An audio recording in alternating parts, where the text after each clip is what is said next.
Ay nako, may nakita ako! Sigaw ni Aling Marites habang nagwawali sa harap ng bahay.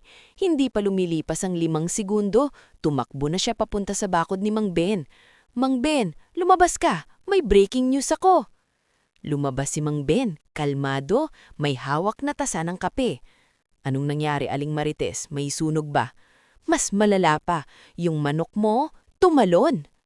So, hindi normal yon. 2 beses pa nga eh. Ayan, kita mo, tumalo na naman.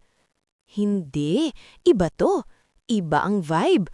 Baka may plano? Baka may misyon? Ay, baka spy yan. Spy? Para saan? Hindi ko alam. Baka may camera. Baka undercover. Baka... Biglang tumalo ng manok, diretso sa balikat ni Mang Ben.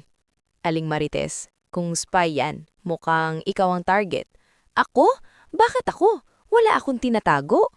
Ay nako, baka sikat na manok yan. Baka may talent show. Baka artista yan. Biglang tumalon ulit ang manok, pero nadulas. Plak! Tahimik. Pareho silang nakatingin. Artista? Aling Marites, kaya tumatalon yan kasi may uod sa kabilang bakod. Uod? Oo, uod. Hindi spy, hindi artista, hindi treasure. Ay naku, ang layo na naman ang iniisip ko. Hindi lang malayo, nasa ibang planeta na. Masyadong mabilis, nalalagpasan ng totoo. Mula noon, natutunan ni Aling Marites na huminto muna, mag-isip at alamin ang totoo bago magkwento.